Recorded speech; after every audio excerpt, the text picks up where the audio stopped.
안녕하세요. 미래를 설계하라 경제잡학사전 진행의 김혜주입니다. 오늘 경제잡학사전은 특집편으로 준비했습니다. 투자 리포트, 인물 로그, 기업사전 준비해봤고요. 먼저 투자에 도움이 될 만한 투자 리포트 함께 보시겠습니다.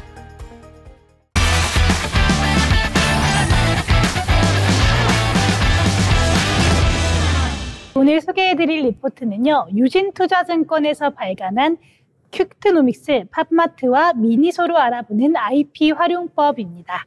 최근 소비재와 엔터테인먼트 산업을 중심으로 IP 기반 소비가 빠르게 확산되고 있습니다.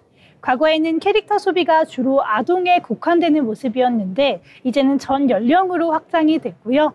또한 제품 판매 방식도 단순한 판매에서 벗어나서 팬덤, 한정판, 시리즈 요소 같은 이런 요소들을 결합하면서 점차 고정 소비층을 만드는 방향으로 진화하고 있습니다. 그렇다면 해외 성공 사례를 중심으로 IP 비즈니스가 어떻게 성장하고 있고 또 국내에는 어떤 흐름이 나타나는지 지금부터 하나씩 살펴보도록 하겠습니다. 먼저 오늘 리포트에서는 IP 비즈니스가 확산된 배경으로 소비 주체의 세대 교체와 소비 성향의 변화에 주목했는데요. 특히 소유 욕구와 레트로 감성, 힐링을 중시하는 소비 트렌드가 확산되면서 캐릭터 소비가 전 연령층으로 확대됐다고 분석했습니다. 최근 소비자들은 단순히 제품을 구매하는 데서 그치는 것이 아니라 팬덤 중심의 소비를 이어가면서 한정판, 시리즈, 랜덤화된 상품을 지속적으로 찾는 경향이 강화되고 있습니다. 이러한 소비 구조는 유통, 화장품, 의류, 이런 소비재 산업 전반으로 퍼지고 있고요. 캐릭터 라이센스 산업과의 결합을 통해서 제품 차별화와 반복 소비를 유도하는 구조로 진화하고 있습니다. 특히 최근 소비 트렌드는 브랜드와 캐릭터를 연계한 세계관 마케팅이 본격화되고 있는데요. 이 브랜드가 단순히 제품을 판매하는 것이 아니라 IP를 통해 고객의 감정과 일상에 깊게 관여하면서 장기적인 브랜드 충성도를 확보하고 있다는 분석이 나오고 있습니다. 다음으로 보시면요, 대표적인 해외 사례죠. 이 중국의 팝마트는 대표적인 IP 비즈니스 성공 사례라고 볼 수 있겠는데요. 팝마트는 아트토이 전문 기업으로 블라인드 박스, 즉 랜덤 박스 전략을 통해 강력한 팬덤을 확보하고 있습니다. 팝마트는 몰리, 더 몬스터즈, 크라이베이비 같은 자체 IP 비중이 2023년 기준 약 83%를 차지하고 있었고요. 2018년에는 52.2%에서 빠르게 증가하고 있는 모습이었습니다. 타사 IP 비중은 2018년 47.8%에서 23년도 16.5%로 감소를 했는데 이 자체 IP는 매출과 수익성을 동시에 견인하고 있는 모습입니다. 24년도 기준으로 팝마트의 해외 매출 비중은 38.9%까지 확대가 됐고요. 영업이익률은 31.9%를 기록하고 있습니다. 글로벌 직영점이 81개, 자판기가 2,717대, 온라인몰 같은 해외 확장 전략을 본격적으로 추진하고 있는 모습이고요. 23년 말 기준으로 일본과 한국, 싱가포르, 말레이시아, 태국 같은 곳으로 글로벌 거점을 확대 중입니다. 다음 장 함께 보시면요. 이 일본의 산리오도 주목할 만한 성공 사례인데요. 헬로키티, 마이멜로디, 크로미 같은 글로벌 인지도를 보유한 자체 캐릭터를 기반으로 라이선싱 사업을 확대하고 있고요. 또한 최근 미국 로열티 매출 비중이 빠르게 증가하면서 수익성이 개선되고 있습니다. 산리오는 23년 4월 기준 미국 로열티 매출 비중이 17.4%로 상승했고 21년도에는 9.8% 대비해서 큰 폭으로 확대된 것으로 나타났습니다.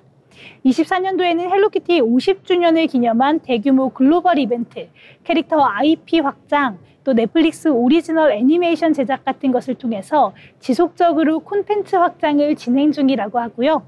23년도 영업이익률은 22.3%를 기록하면서 안정적인 수익성을 보여주고 있습니다.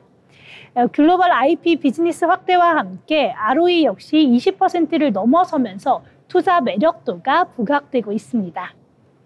국내에서는 엔터업계를 중심으로 IP 비즈니스 확산이 본격화되고 있는데요.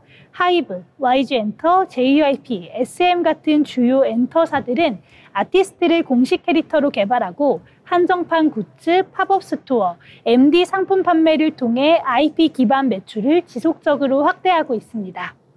엔터업계의 경우 팬덤의 높은 충성도를 바탕으로 반복적인 소비를 유도하고 있고요.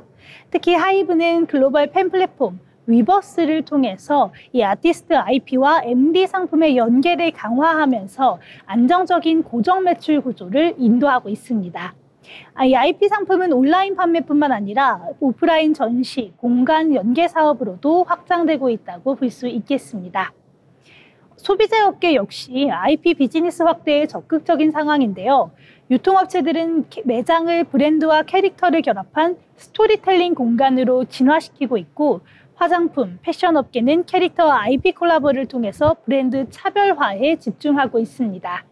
특히 SSG.com 같은 경우 자체 PB 상품의 캐릭터를 접목하고 있고요.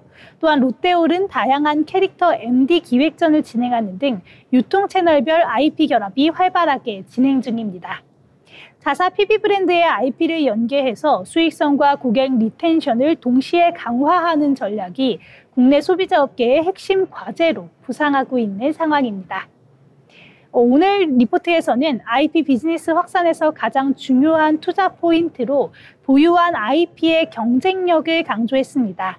실제로 팝마트와 살리오 모두 자체 IP 글로벌 확장성과 브랜드 파워를 동시에 실질적인 주가와 동반 상승하는 모습을 나타났습니다.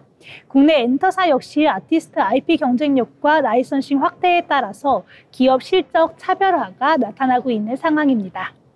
이에 따라서 하이브, YG엔터, SAMG엔터 같은 곳들은 하반기 신규 IP 출시에 따른 기대감과 해외 팬덤 확장 효과를 통해 외향 성장과 수익성 개선이 동시에 기대되는 대표적인 종목으로 꼽아볼 수가 있겠습니다.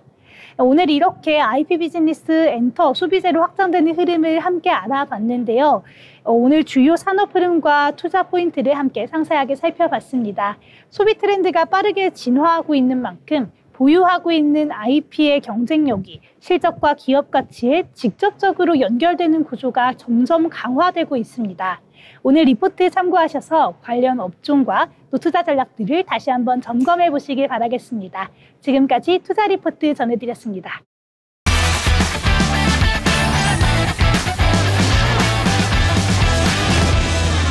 최근 제약 바이오 업계에서 반가운 소식이 전해지고 있습니다. 상장 심사 기준이 강화된 가운데 저평가된 우량 기업들이 잇따라 상장에 나서고 있는데요. 2025년 상반기 공모 금액은 이미 2023년 연간 수준을 넘어섰고 시장에서는 이들 종목에 대한 기대감이 한층 높아지고 있습니다. 오늘 리포트 브리핑에서는 부담이 낮은 알짜배기 신규 상장이라는 주제로 키움증권의 리포트 소개해드리겠습니다. 먼저 신규 상장 제약 바이오 기업에 주목해야 하는 이유입니다. 2023년에는 단 12건에 불과했던 신규 상장이 2024년에는 19건으로 회복세를 보였고 2025년 상반기에는 벌써 10건이 상장되었습니다. 공모 금액 기준으로는 이미 2023년 연간치를 넘어섰는데요. 2023년 파주 사태 이후로 뻥튀기 상장을 방지하기 위한 조치들이 시행되면서 공시 의무가 대폭 강화되고 밸류에이션도 보수적으로 책정되고 있습니다. 이러한 환경 속에도 심사를 통과한 기업들은 견고한 펀더멘털과 함께 매력적인 초기 가치로 상장하고 있어 투자 매력도가 더욱 부각되고 있습니다. 최근 상장한 종목들의 성과도 눈에 띕니다. 인투셀은 공모가 17,000원의 상장일 종가 기준으로 130% 상승했고 D&D 파마텍은 320.3%, 바이오비주는 86.8%, 이뮤온시아는 36.8% 상승률을 기록했습니다. 수요 예측과 청약 경쟁률 또한 모두 흥행에 성공하면서 시장 내 기대감을 반영하고 있습니다. 상장 직후 긍정적인 주가 흐름을 보인 점에서 향후 상장 예정 종목들에 대한 관심도도 높아지고 있는 상황입니다. 시장 기대가 집중되는 예비 상장 기업들도 살펴보겠습니다.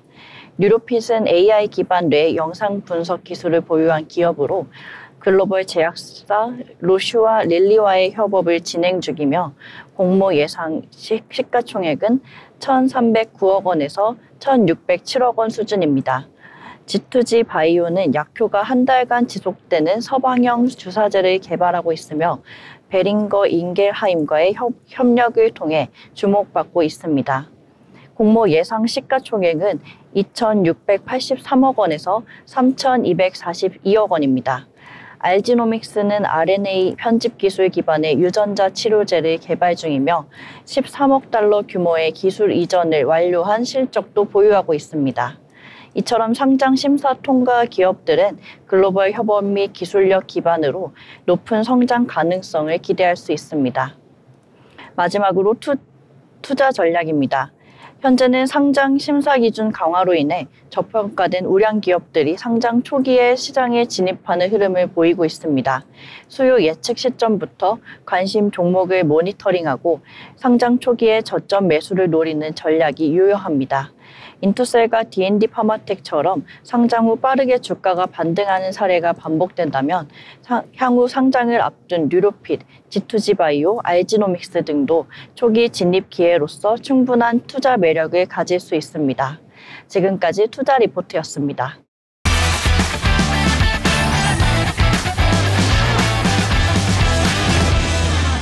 규모의 경제로 이익 레버리지가 실현되기를 미래에셋증권의 JYP 관련 리포트 소개해드리겠습니다. 이번 리포트의 핵심 키워드는 공연 수익성 그리고 스트레이키즈입니다. 2025년 2분기 JYP에게는 그 어느 때보다 중요한 시기입니다. 바로 스트레이키즈, 스키즈의 재계약 이후 첫 공연 실적이 반영되는 분기이기 때문인데요. 이번 투어가 JYP 실적에 어떤 영향을 미칠지 또 어떤 투자 포인트와 리스크가 있는지 짚어보겠습니다. 먼저 2023년을 되돌아보면 JYP는 매우 성공적인 한 해를 보냈습니다. 연간 매출은 전년 대비 64% 증가했고 영업이익은 무려 75%나 늘어났습니다. 하지만 이 수치는 겉으로 드러난 성과일 뿐 내부 수익 구조를 보면 한 가지 흥미로운 점이 있습니다. 음반, 콘텐츠, 유튜브 등 재화 기반 매출 원가율은 38%, 이익률이 높았죠. 반면 콘서트, 출연료, 기타 항목 등 용역 매출 원가율은 97%에 달했습니다. 즉 콘서트 매출은 거의 이익이 남지 않는 구조였던 것입니다. 이처럼 공연 사업의 수익성 문제는 JYP의 체질 개선 과제로 남아 있습니다. 2023년 트와이스는 국내 걸그룹 최초로 북미에서 스타디움 투어를 진행했습니다. 재계약 직후 새로운 정산율이 적용되던 시점이었죠. 트와이스의 투어는 당시 JYP 전체 콘서트 무객수의 과반 이상을 차지한 것으로 추정됩니다. 이처럼 북미 공연은 규모는 크지만 비용 구조상 마진율이 낮고 정산 구조도 복잡합니다. 이러한 경험을 바탕으로 JYP는 2024년부터 북미보다는 일본과 아시아 활동에 무게를 두고 있습니다. 일본 시장은 콘서트 티켓 가격이 높고 고정비 부담이 상대적으로 낮기 때문에 이익률 면에서 훨씬 유리합니다. 이 전략은 단기 수익성 강화를 위한 방향 전환의 신호로 해석할 수 있겠습니다. 그렇다면 2025년은 어떨까요? 바로 스트레이키즈가 재계약 이후 처음으로 대규모 투어 실적을 반영하는 시기입니다. 스키즈는 현재 JYP의 핵심 성장 축입니다. 앨범 판매량, 글로벌 팬덤, 스트리밍 지표 모두 안정적으로 성장하고 있습니다. 현재 투어의 전체 모객 규모 역시 JYP 전체의 절반 이상을 차지할 것으로 예상되고 있어 그 중요성은 트와이스의 2023년과 거의 동일한 수준입니다. 문제는 공연 수익성이 과거처럼 낮은 구조로 반복될 수 있다는 점입니다. 북미 투어는 비용이 많이 들고 수익은 제한적이기 때문입니다. 이 지점이 시장이 우려하는 핵심 포인트입니다. 다만 이번 투어에는 희망적인 신호도 보입니다. 미국 내 구글 트렌드 지표를 보면요. 투어 이후 스트레이키즈 관련 검색량이 꾸준히 증가하는 추세입니다. 이는 팬덤의 확장 그리고 충성도 강화를 의미합니다. 투어 자체에서는 이익이 크지 않더라도 이후에 이어지는 음반, 굿즈, 콘텐츠 매출 증가로 연결될 수 있다는 겁니다. 공연은 일종의 마케팅 플랫폼이 되는 셈이죠. 이를 통해 고마진 사업의 성장을 견인하는 구조로 바뀌고 있습니다. 이러한 점을 반영해 이번 리포트에서는 JYP의 목표 주가를 9만 원에서 9만 5천 원으로 상향 조정했습니다. 2026년 실적 전망도 상향됐습니다. 매출은 6.1%, 영업이익은 6.2% 늘어날 것으로 예상하고 있는데요. 특히 스트레이키즈의 유닛 활동 확대로 인해 음반 발매 횟수가 증가할 것으로 보고 있습니다. 이는 한 팀이 다양한 형태로 수익을 창출하는 구조로 JYP의 IP 활용 전략이 한층 진화하고 있음을 보여줍니다. 하지만 리스크가 없는 것은 아닙니다. 앞서 설명드린 것처럼 공연 원가율 문제는 여전히 부담입니다. 북미 투어에서 고정비 부담이 크고 정산 구조가 복잡해 마진 확보가 쉽지 않습니다. 또한 아티스트 계약 구조, 팬덤 유지력, 글로벌 경제 상황 등 외부 변수도 실적에 영향을 미칠 수 있습니다. 정리하자면 JYP는 스트레이키즈를 중심으로 글로벌 시장에서 새로운 기회를 만들고 있습니다.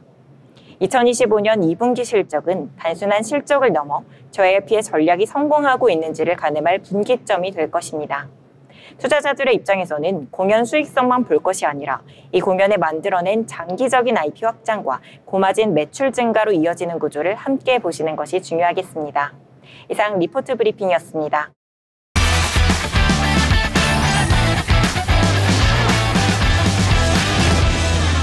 복잡한 리포트를 알기 쉽게 풀어드리는 투자 리포트 시간입니다. 오늘은 호텔 업종에 대해서 가져왔는데요. 코비드 이후 침체되었던 호텔 업계가 다시 살아나고 있습니다. 오늘은 IBK 투자증권의 호텔 관련 리포트 살펴보겠습니다. 남성현 애널리스트가 작성한 빅 쇼티지 IBKS만이 쓸 수 있는 호텔 보고서입니다. 해당 보고서에서는 특히 서울 호텔의 수요 회복과 공급 제한에 초점을 맞춰 회복에서 그치는 것이 아니라 향후 호텔업의 호황기를 전망하고 있습니다. 이번 보고서에서도 호텔 공급 물량 제한이 지속될 것으로 보고 있으며 동추세는 2025년 이후 장기적으로 유지될 것으로 분석하고 있습니다. 건설업계의 급격한 상승에 따라 신규 공급에 대한 부담이 있고 주요 고객층이 외국인이라는 점에서 점진적으로 수요 상승이 기대가 되는데요. 수요 측면에서 주요 포인트는 세 가지가 있겠습니다. 첫 번째, 내국인 호텔 수요 증가입니다. 두 번째, 2019년을 상회하는 외국인 인바운드 관광객의 증가입니다. 세 번째, 저성장 고령화에 따른 외국인 수요의 구조적 확대 가능성이 있습니다. 이미 소득 수준 상승에 따라 국내 관광 숙박 소비 금액 중 호텔이 차지하는 비중이 지속적으로 증가하고 있습니다. 향후에도 저성장과 고령화에 따라 구조적으로 내국인 호텔 수요 증가가 전망되고 있는데요. 과거 국내 관광이 쇼핑을 중심으로 이루어졌다면 현재는 여행 및 문화를 경험할 수 있는 관광지로 인식이 변해가고 있습니다. 해외 여행객이 과거 중국인 중심에서 다양한 국가들로 확대되고 있는 점도 주목할 점인데요. 국내 여행 및 호텔 수요가 과거에 비해서 더 안정화되었다고 리포트는 분석하고 있습니다. 2019년 국내 호텔 수는 1,049개, 객실 수는 13,141개 수준이었습니다. 2023년 기준 호텔 수는 1,086개, 객실 수도 5년 전에 비해 소폭 증가하는 데 그쳤습니다. 국내 호텔 시장의 주요 지역인 서울의 경우 2019년 호텔 수는 333개, 객실 수도 늘어난 모습 보여줬습니다. 객실 수 증가로 오히려 공급이 감소한 상황인데요. 숙박시설 인허가 건수를 감안하면 추가적인 공급 쉽지 않을 것으로 판단하고 있습니다. 외국인 인바운드 수요도 구조적으로 변하고 있습니다. 2024년 방한 중국인 수는 460만 명으로 2019년 602만 명 대비 76.4%에 불과합니다. 반면 중국을 제외한 방한 외국인 수는 1,177만 명으로 2019년 1,148만 명을 2.5% 상회하는 수치를 기록하고 있습니다. 주요 호텔 업체들의 ADR은 역대 최대 수준을 기록하는 것으로 파악됐는데요. CBRE가 분석한 자료에 따르면 2023년 서울 호텔의 ADR은 22.6만 원으로 2022년 18.6만 원을 21%대 상회했고 2024년 1분기 동수치는 21.3만 원으로 2023년 1분기를 7%대 넘어서는 수치를 달성했습니다. 주목되는 부분은 레브파의 상승이 ADR 상승을 넘어서고 있다는 점입니다. 2023년 레브파는 16.2만 원으로 전년비 42%대 증가했습니다. 수요 증가 및 공급 부족이 가격과 투숙률을 동시에 상승시키고 있습니다. 수요 증가분을 감안할 경우 2025년 ADR은 보수적으로 5% 이상 증가할 것으로 예상이 되는데요. 또한 올해 하반기 중국인 무비자 입국 허용에 따른 효과도 기대해 볼 수가 있겠습니다. 구조적 성장기가 이어질 것으로 예상되는 가운데 서울 호텔 시장의 호황을 가장 크게 기대하고 있습니다. 특히 방한 관광객을 수용할 수 있는 3에서 5성급 호텔 공급이 줄어들고 있다는 점에서 더욱 긍정적이라고 볼 수 있겠습니다. 그렇다면 어떤 호텔 업체들의 성장성이 높을까요?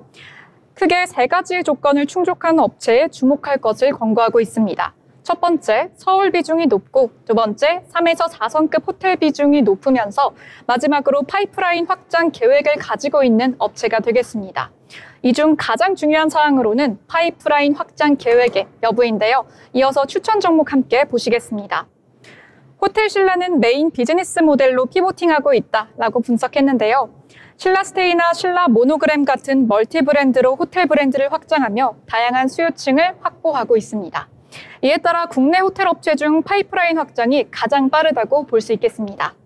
또한 제주호텔 영업 실적 악화는 방한 중국인의 증가와 정부의 내수 진작 노력, 그리고 신라스테이 플러스 이익 기여도 증가에 개선될 것으로 전망하고 있습니다. 이러한 강점 내년부터 드러날 것으로 예상되는데요. 현재 주가 바닥은 지났다는 판단입니다. 이에 현재가 51,700원에서 목표 주가 55,000원의 매수 의견 나왔습니다. 신라 모노그램 강릉이 이번 달 내로 오픈할 예정인데요. 약 900개의 객실을 운영할 예정이라 합니다. 다음으로 GS P&L입니다. 나인트리가 주는 달콤한 열매라는 평을 해볼 수 있겠는데요. GS P&L은 생소할 수 있지만 파르나스 호텔을 67% 지배하고 있는 중간 지주회사입니다. 특히 방한 외국인이 증가하면서 3에서 4성급 포지션인 나인트리 실적이 개선될 것으로 예상되는데요. 올 연말 인터콘티넨탈 코엑스의 리뉴얼도 마무리가 될 예정입니다. 한편 25년 1분기 매출은 926억 원으로 전년 동기 대비 15%대 하락했고 영업이익은 160억 원으로 전년 동기 대비 34%대 하락하며 부진한 실적 보였습니다. 이는 웨스틴 서울 파르나스 리뉴얼의 객실 수가 잠시 감소한 영향으로 분석되는데요. 한편 해당 리뉴얼을 마치면 ADR 상승과 객실 수 증가가 이뤄지며 실적 개선이 될 것으로 전망합니다. 다음 추천 종목 서부 T&D입니다. 25년 영업이익이 무려 600억 원 상회로 전망됩니다. 25년 연결 기준 매출액은 전년비 16%대 상승한 2,180억 원, 영업이익은 전년비 46%대 상승한 630억 원으로 추정됩니다.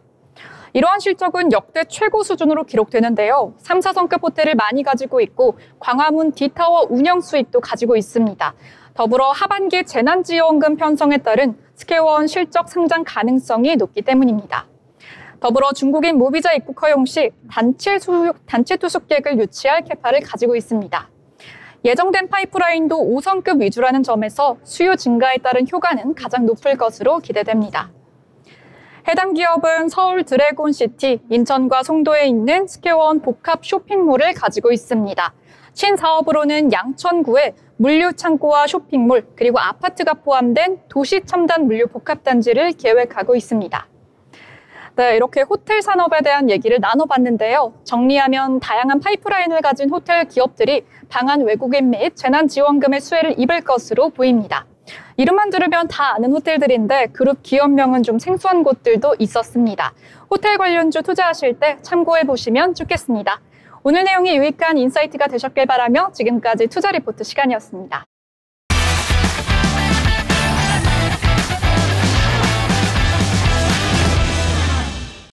네, 이어서 국내외 인사들의 인물로그 함께 보시죠.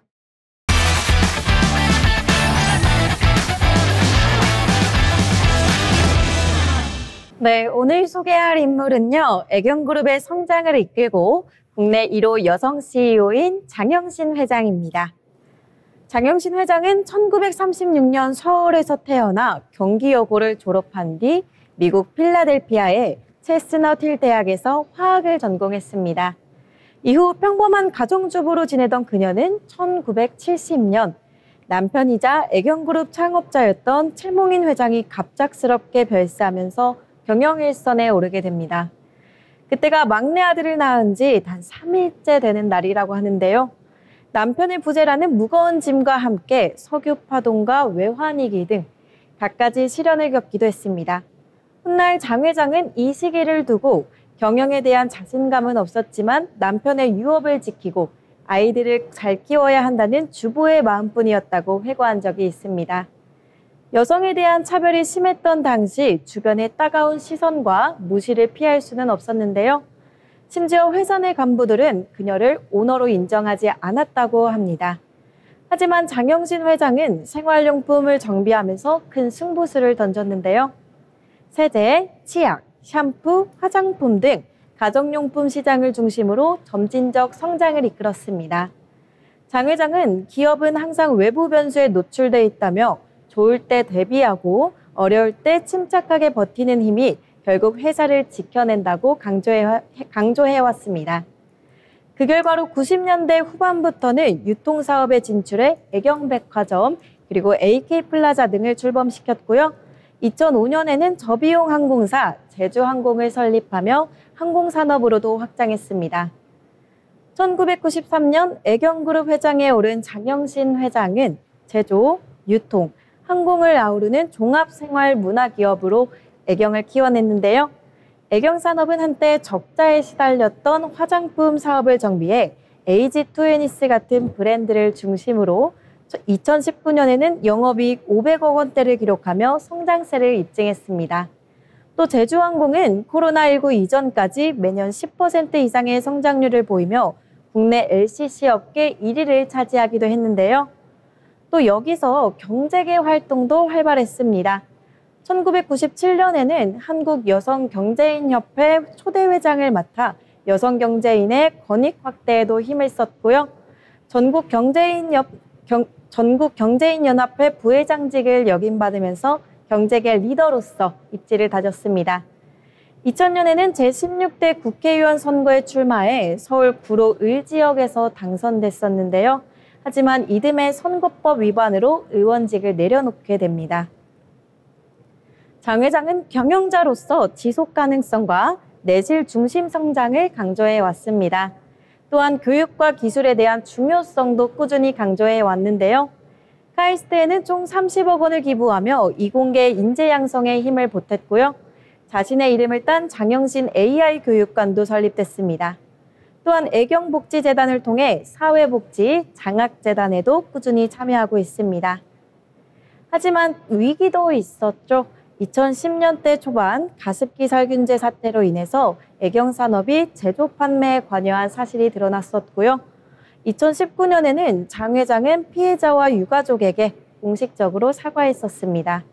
또 최근에는 2024년 말 제주항공의 국제선 여객기에서 동체가 파손되는 사고가 발생되면서 안전성 문제와 그룹 리더십에 대한 책임론도 제기된 상황이 있었습니다. 그럼에도 불구하고 그녀는 계속해서 조직 문화와 인재 육성에 힘을 써왔고요.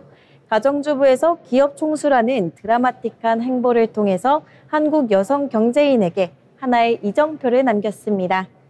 오늘 소개할 인물, 애경그룹을 이끌고 국내 1호 여성 CEO인 장영신 회장이었습니다.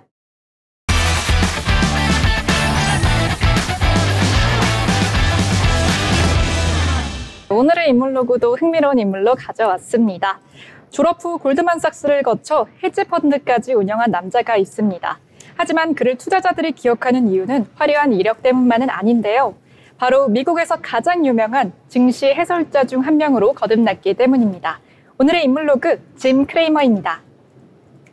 짐 크레이머는 하버드 대학교를 졸업하고 초기엔 기자로 커리어를 시작했습니다. 현재 보스턴 헤럴드인 지역신문사를 거쳐 타임즈에 입사해 국제뉴스를 취재하는 기자로 거듭나는데요. 그 후 골드만삭스에 입사하고 그는 자신만의 헤지펀드를 설립하며 약 14년간 헤지펀드 매니저로 활동하며 월가 중심에 섰던 인물입니다. 하지만 방송이라는 새로운 영역에 그는 자신의 목소리를 내기 시작했죠. CNBC의 매드머니의 진행자로 유명해진 그는 앵커를 넘어서 미국 개인 투자자들의 이정표가 됩니다. 그는 어떻게 주식 해설자가 된 걸까요? 1955년 2월 미국 펜실베니아 유대인 가족에서 태어난 크레이머는 4학년 때 처음으로 주식 공부를 시작했다고 합니다. 포브스 선정 돈을 잘 알고 있는 3인 중 한 명으로 꼽힐 만큼 유능한 펀드 매니저로 주목을 받았는데요. 재미있는 점은 현재 미국 뉴욕 나스닥 지수를 이끄는 팡이라는 신조어를 만든 사람도 크레이머라고 합니다. 그는 1995년 페이스북, 아마존, 넷플릭스, 구글을 나스닥 대표 기술주로 분류했고요. 이들 기업의 첫 글자를 조합해 팡이라는 단어를 만들었습니다. 이후 애플이 추가돼 뺑으로 사용되고 있는데요. 팡은 뱀이나 개 등의 송곳니라는 뜻을 포함하고 있는데 당시 시장은 뉴욕 증시의 핵심 종목을 명확하게 표현한 신조어라고 평가했다고 합니다. 사라 사지 마라 같은 외침과 화려한 버튼 효과, 몸짓 등은 사람들에게 각인될 수밖에 없었습니다. 그의 방식은 기존의 점잖고 딱딱한 금융방송과는 완전히 달랐고요. 오히려 대중은 이런 스타일에 더 열광하게 됩니다. 투자자들은 그를 비판하면서도 동시에 가장 많이 찾는 인물로 꼽게 되는데요. 특히 그가 언급한 종목은 실제로 짧은 시간에 주가가 움직일 정도로 영향력을 가지는 경우도 많았습니다. 크레이머 인버스 ETF처럼 그의 추천 종목에 반대로 투자하는 농담 섞인 ETF가 나올 만큼 그의 존재는 긍정이든 부정이든 무시할 수 없는 수준에 이르렀는데요. CNBC의 유명 진행자 짐 크레이머가 비트코인을 포트폴리오에 갖기 좋은 훌륭한 자산이라고 언급한 이후 비트코인 가격이 약 7% 하락했습니다. 이에 역 크레이머 효과, 인버스 크레이머 이펙트가 다시 거론되기도 했죠. 하지만 많은 종목을 다루는 방송 특성상 적중한 예상도 많습니다. 또한 일상적인 용어로 개인 투자자를 대변하는 그의 언변은 많은 투자자들의 관심을 사게 됩니다. 물론 예측이 틀릴 때도 많고 그만큼 비판도 적지 않지만 그의 영향력만큼은 누구도 부인하지 않습니다. 최근에는 미국의 금리 정책, 테크 중식의 방향성, 인공지능 투자 등 핵심 주제에 대한 발언을 이어가면서 여전히 활발한 활동을 이어가고 있는데요. 가장 최근 뉴스로는 짐 크레이머가 보유하고 있던 비트코인 대부분을 팔아치웠다라고 말했다고 CNBC가 21일 보도했다는 소식이 있습니다. 그는 중국이 비트코인 등 암호화폐 단속을 강화하고 있으며 랜섬웨어를 요구하는 공격에 비트코인이 이용되고 있다는 점 때문에 비트코인을 거의 팔았다고 언급했는데요. 최근 해커들이 몸값으로 비트코인을 받는 것을 선호하는 것은 맞지만 과거 그는 자신이 주택담보대출을 비트코인으로 갚았다고 말할 정도로 비트코인에 우호적인 사람이었습니다. 2021년 미국 최대 송유관 업체인 콜로니얼 파이프라인을 해킹했던 해커들이 몸값으로 비트코인을 요구했다며 중국에 이어 미국 정부도 비트코인에 대한 규제 수위를 높일 것이라는 견해를 밝혔습니다. 하지만 그럼에도 조심스럽지만 비트코인은 전략적 자산이라는 스탠스를 취하고 있기도 한데요. 그는 여전히 장이 조정 국면일 땐 비트코인을 흔들림 없는 다각 포트폴리오로 보고 있습니다. 그는 9권의 주식 저서를 내기도 했고 올해는 How to Make in Any Market이라는 책을 발간했습니다. 국내에 번역된 저서는 어느 월가 중독자의 고백이나 매드머니 등이 있는데요. 그의 저서에서 이러한 말이 있습니다. 바로 Bulls make money, bears make money, but hogs get slaughtered 이라는 말인데요. 황소도 돈을 벌고 곰도 돈을 벌지만 욕심 많은 돼지 투자자들은 도살당한다 라는 말입니다. 탐욕이 화를 부른다는 건데요. 많은 인사이트를 주는 말 같습니다. 그는 CNBC에 이런 제목의 기사를 냅니다. 짐 크레이머가 추천하는 목요일 주식장에서 봐야 할 톱10 뉴스라는 소식입니다. 이처럼 투자자들이 알고 싶은 정보를 텍스트로도 아주 간결 명료하게 설명하고요. 그림에서 보시는 것처럼 영상에서는 그 에너지가 더욱 전달이 되는데요. 미국 주식을 하시는 분들 혹은 주식에 관심 있으신 분들이라면 어렵지만 틀어놓고 있기 참 좋은 내용 같습니다.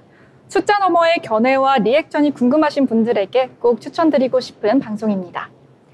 짐 크레이머는 구 트위터인 X 계정에 약 220만 명의 팔로워를 가지고 있습니다.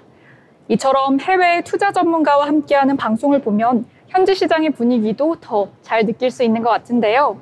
가끔은 이렇게 어떤 장르든 외국 봉쇄를 보는 것 자체로 새로운 느낌이 드는 것 같습니다. 앞으로도 인사이트가 되는 인물 다양하게 소개해드리겠습니다. 미국에서 가장 유명한 증시 해설자, 오늘의 인물로그 짐 크레이머였습니다.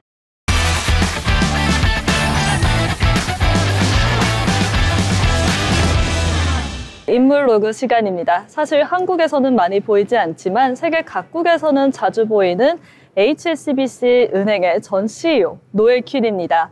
노엘 퀸은 1962년 영국에서 태어났습니다. 사실 그는 어릴 때부터 금융 전문가를 꿈꾸었다기보단 회계사로 커리어를 시작했는데요. 지금의 버밍엄시티 대학교에서 학위를 받고 1987년 그랜트 손턴이라는 회계법인에서 공인회계사 자격을 취득했습니다. 그리고 같은 해 HSBC의 전신인 미드랜드 뱅크 산하의 포드 트러스트 그룹에 입사하면서 금융업에 첫 발을 들이게 되죠.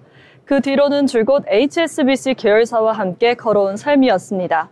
수원 내셔널 모터 파이낸스, 에버슈어트 리징 같은 기업 인수부터 유럽 북미 지역의 상업금융 부문까지 어떻게 보면 그가 지금의 HSBC를 만든 주요 기틀을 하나씩 쌓아온 셈이죠. 노엘 키는 2011년부터 아시아 지역의 상업금융 부문을 맡으며 본격적인 글로벌 무대에 등장합니다. 그리고 2015년 HSBC 글로벌 상업금융 부문 CEO에 올랐고 2016년에는 그룹 매니징 디렉터 자리까지 오르게 되었죠. 그렇게 약 30년간의 시간을 거쳐 2019년 8월 노엘 키는 HSBC의 임시 CEO로 임명됩니다. 그리고 2020년 3월 팬데믹 초기의 극심한 혼란 속에서 정식 CEO로 취임하게 되죠. 그의 리더십은 결단이라는 단어로 요약할 수 있겠는데요. 전 세계 30여 개국에 걸친 HSBC의 비즈니스를 운영했습니다. 그는 수익성이 낮은 그 시장은 과감하게 정리했고 캐나다, 프랑스 소매 금융을 매각했습니다. 아르헨티나와 그리스 시장에서도 철수했고 직원 수를 줄이고 전통적인 지점 중심 영업 방식도 디지털 중심으로 재편했죠.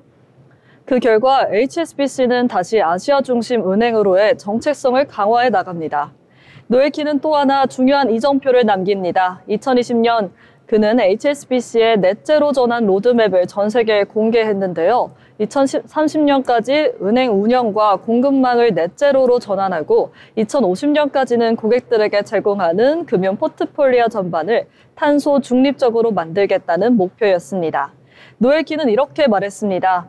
금융기관은 단지 돈을 대는 조직이 아닙니다. 우리는 미래를 설계하는 책임이 있다. 이 말처럼 노엘 키는 기후변화 대응에 있어 금융권의 역할을 선도적으로 이끌어왔고 COP26을 비롯한 국제 무대에서도 활발한 메시지를 전해왔습니다. 그리고 2024년 4월 노엘 키는 공식 은퇴를 발표합니다.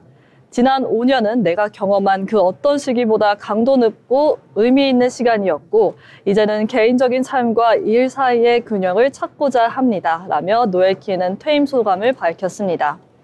이후 2025년 2월 HSBC CEO 자리에서 물러났고 그의 후임자로는 조르주 엘헤데리가 임명됐습니다. 하지만 퇴임이 곧 은퇴는 아니었죠. 2025년 그는 스위스 프라이빗 뱅크 줄리어스 베어의 이사회 의장으로 합류하며 여전히 금융계의 영향력을 이어나가고 있습니다. 더불어 그는 같은 해 영국 왕실로부터 신년 훈장을 받았는데요. 기후변화 대응과 글로벌 금융 혁신에 기여한 공로가 인정된 셈이었죠. 오늘 함께 살펴본 노엘 킨의 이야기는 위기의 시대일수록 명확한 방향성과 책임 있는 리더십이 얼마나 중요한가를 보여주는 좋은 사례였습니다.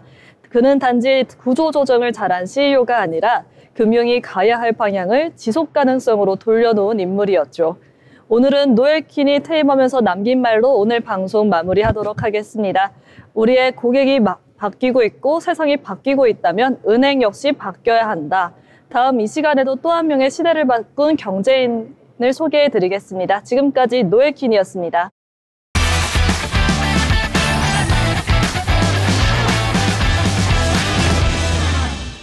네, 이번에는 알아두면 쓸데있는 기업사전입니다. 함께 보겠습니다.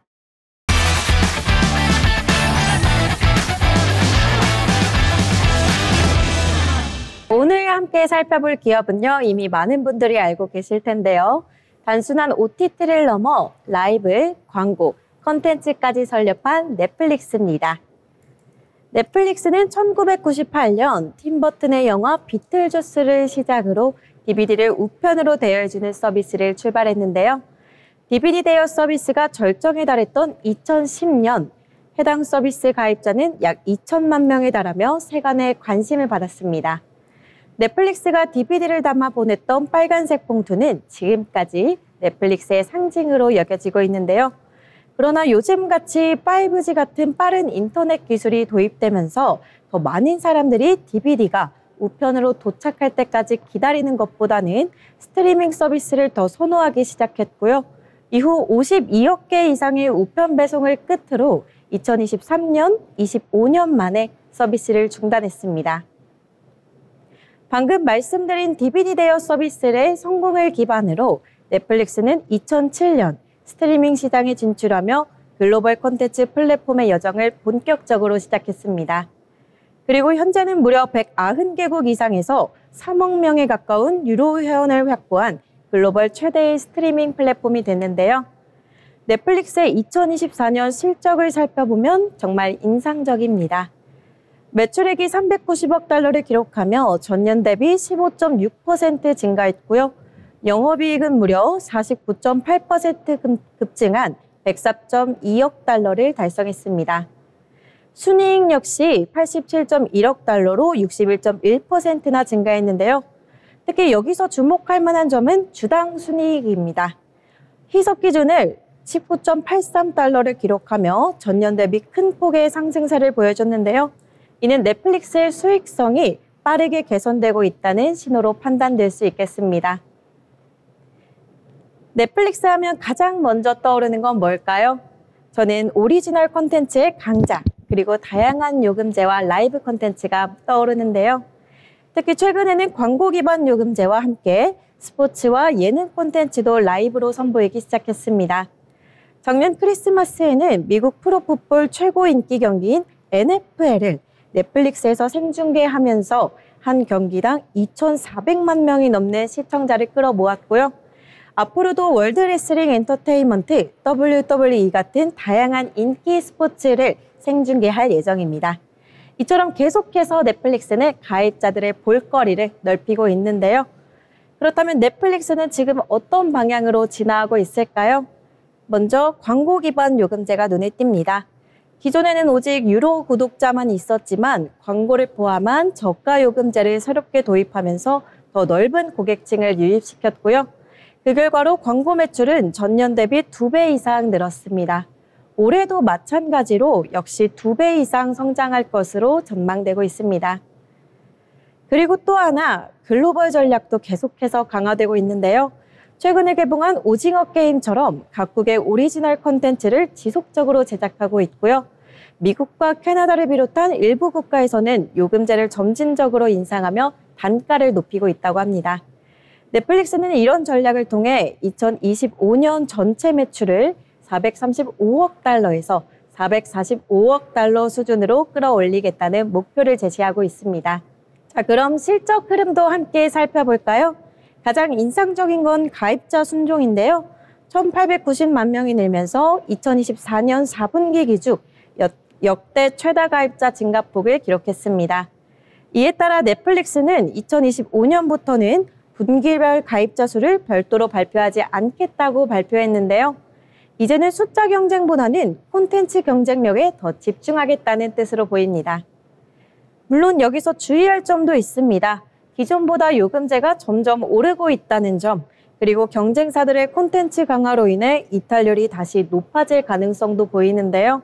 또 가입자 수 공개 중단이 일부 투자자들에게는 불확실성으로 작용할 수 있다는 지적도 나오고 있습니다. 하지만 그럼에도 불구하고 넷플릭스는 여전히 글로벌 시장에서 콘텐츠 경쟁력과 브랜드 충성도를 동시에 유지하고 있습니다. 지금까지 단순한 OTT를 넘어 광고, 라이브, 콘텐츠까지 설립한 기업 넷플릭스였습니다.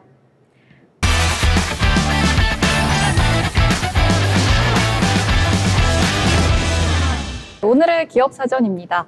여러분, 성수동 하면 가장 먼저 떠오르는 기업이 어딜까요? 올리브영 아닐까요? 하지만 이제 이 자리에 한 기업이 사업을 세우면서 양대산맥으로 그 유명세를 가져갈 예정인데요. 바로 오늘 소개할 기업 무신사입니다. 지하 5층에서 지상 12층의 건물 하나를 통째로 쓰는 성수동의 랜드마크 오피스를 짓고 있는 이 기업. IPO도 앞두고 있죠. 오늘은 무지하게 신발 사진이 많은 곳이라는 패션 공유 카페에서 출발해서 어마어마한 규모로 성장해버린 무신사를 소개해드릴까 합니다. 무신사는 무진장 신발 사진 많은 곳이라는 이름에서 시작한 커뮤니티 기반 브랜드입니다. 2000년대 초반 길거리 패션에 관심이 많던 청년 조만호 대표가 만든 작은 사이트였죠. 하지만 사용자 리뷰, 커뮤니티 문화, 그리고 셀렉트 숍 형태의 브랜드 큐레이션으로 빠르게 온라인 패션 강자로 도약합니다. 당시만 해도 온라인에서 옷을 사는 문화는 낯설고 신뢰도도 낮은 시기였는데요. 무신사는 철저한 후기 시스템과 사용자 간 활발한 피드백 문화를 통해 신뢰의 장벽을 무너뜨렸습니다. 현재는 패션 브랜드를 직접 육성하는 플랫폼형 기업으로 전환하고 있는데요. 무신사 스탠다드와 같은 PB 브랜드도 대중적으로 정말 큰 인기를 얻고 있습니다. 스타일링 콘텐츠, 룩북, 브랜드 인터뷰 등 패션 미디어로서의 기능도 수행하면서 하위 브랜드와 사용자 간 유기적인 연결을 만들어내고 있습니다. Z세대를 타격으로 한 감성 마케팅, 스트리트 기반 기획전, 컬러버레이션 등이 무신사의 핵심 전략이라고 할 수 있겠습니다. 실제로 최근 몇 년 사이 상장에 대한 기대감도 커지고 있는데요. 기업 가치는 2조 원 이상으로 추정되며 국내 온라인 패션 플랫폼 중에 가장 강력한 IPO 후보 중에 하나입니다. 최근에는 일본, 미국 등 해외 시장 공략도 적극적으로 추진하고 있는데요. 한류 감성과 스트리트 패션을 연결하는 글로벌 전략도 시도 중입니다. 무신사는 나스닥 등 해외 증시 입성 가능성도 열어두고 전략적인 판단을 이어가는 모습입니다. 25일 유통업계에 따르면 무신사는 최근 열린 기자간담회에서 IPO와 관련해 해외 증시 상장 가능성을 언급했는데요. 무신사가 해외 증시 상장 가능성을 열어두면서 한국, 미국, 홍콩 등이 유력 상장 국가로 거론되고 있습니다. 미국 나스닥 시장에 상장할 경우 글로벌 투자자들로부터 대규모 자금 유치가 가능해집니다. 특히 무신사가 추구하는 글로벌 확장 전략에도 적합하다는 분석인데요. 실제 무신사는 중국과 일본을 시작으로 미국, 유럽, 동아시아 시장으로 확장해 2030년까지 글로벌 기준 연간 거래액 3조 원 달성을 목표로 하고 있습니다. 그러나 나스닥 상장 시에 국내보다 서너 배 이상의 상장 비용과 유지 비용이 필요한데요. 무신사의 주요 투자자의 성향이나 주변 사례를 봤을 때 해외 상장 충분히 가능성 있는 전망이라고 여겨집니다. 예를 들어 손정희 회장이 이끄는 소프트뱅크 비전펀드는 쿠팡에 2조 원을 투자한 이후 미국 상장을 추진했고 야놀자 역시 같은 경로를 밟고 있기 때문입니다. 무신사의 주요 투자자인 세콰이어 캐피탈 역시 미국계 벤처 캐피탈로 2019년 무신사에 1,400억 원을 투자한 바 있습니다. 현재 무신사의 기업 가치는 대략 4에서 5조 원대로 추정이 되는데요. 나스닥에 상장 시 더 높은 기업 가치를 인정받을 수 있어서 상장하는 증권 시장에 따라서 기업 가치가 변동될 여지도 충분합니다. 다시 무신사 성수 사옥으로 돌아와 이 건물은 28년에 준공 예정입니다. 마스턴 투자운용은 펀드를 조성해 해당 부지를 매입했고요. 여기에 지하 5층에서 지상 12층 규모의 성수동 랜드마크 오피스를 조성할 계획인데요. 올 하반기에 시공사를 선정해 착공에 들어갑니다. 성수역에서 도보 2분 거리에 지상 12층 건물은 5층부터 오피스 공간으로 사용되고 4층까지는 옷을 파는 패션 공간으로 사용될 예정입니다. 무신사는 26일 상반기 최대 규모 할인 행사에서 11일 동안 무려 2,466억 원의 판매액을 기록했다고 밝혔습니다. 국내 브랜드 킨치의 더비슈즈, 샤워 808이 단일 품목에서는 가장 많은 매출을 올렸다고 밝혀졌는데요. 이처럼 무신사에는 정말 많은 국내 브랜드가 들어와 있습니다. 특히 백화점을 가지지 않은 플랫폼 중에서 무신사가 정말로 오프라인 수요가 많은 것 같은데요. 무신사가 더 뻗어나가서 한국의 유니클로로 성장하기를 바라봅니다. 지금까지 오늘의 기업사전 무신사였습니다.